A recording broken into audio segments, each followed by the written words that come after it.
finds you're an old soul stuck in the 21st century. People have often called me an old soul, which is slightly ironic, since I look pretty darn young for my age. In truth, though, they do have a point. I really don't act like most millennials, whereas the majority of them are out partying and socializing. You're more likely to find me reading a book, watching Netflix, or listening to NPR in order to keep up with what's going on around the world. After some self-evaluation, it was easy to recognize what makes me an old soul. But what about you? How can you figure out if we share that same trait? Read on. Number 1, you're often described as being boring. Okay, so maybe people won't come out and say you're boring to your face, but you get the feeling that your friends and acquaintances might think of you that way. It's not like you can help it though. It's not your fault that you'd rather stay indoors and relax than go bar hopping. Chances are they're going to wake up with more regrets than you the next day anyway, so why even bother? Number 2, you aren't understood by your peers. If you're an old soul, then your mind works differently compared to most of the people in your age group. So much so that it can be hard to try to understand them. And of course, the reverse is true as well, meaning it's likely they don't understand you either. Often this leads to some awkward conversations. I can't tell you how many times I've been in a situation where someone's like, "Hey bro, we're going to go to a concert tonight. Want to join?" And I'm just like, yeah, I'd rather just sit in front of a computer screen and play a video game. Thanks though. That's usually around the time when they start backing away slowly. Number 3, you get better grades.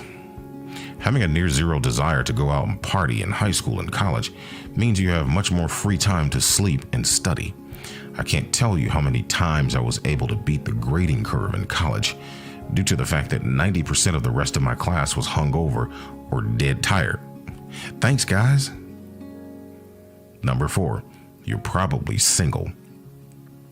The way we old souls act and think can make it difficult for someone our own age to understand us, let alone want to date us. There are, of course, exceptions, but by and large, you'll probably find it harder to acquire a girlfriend or boyfriend. The great news is that we probably won't be single when we're older, since practically everyone starts to develop old soul traits eventually. I mean, that makes sense, right? But early on, it can be tough. In the meantime, you can always pretend to be dating a character from your favorite TV show, which one of my good friends continues to do. I swear it's only half as creepy as it sounds.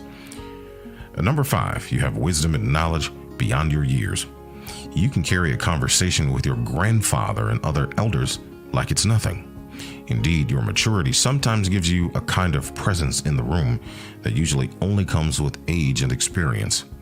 If you're more enamored by the idea of acquiring wisdom and knowledge than you are about studying up on the Kardashians or England's royal family, then you're definitely on the right track.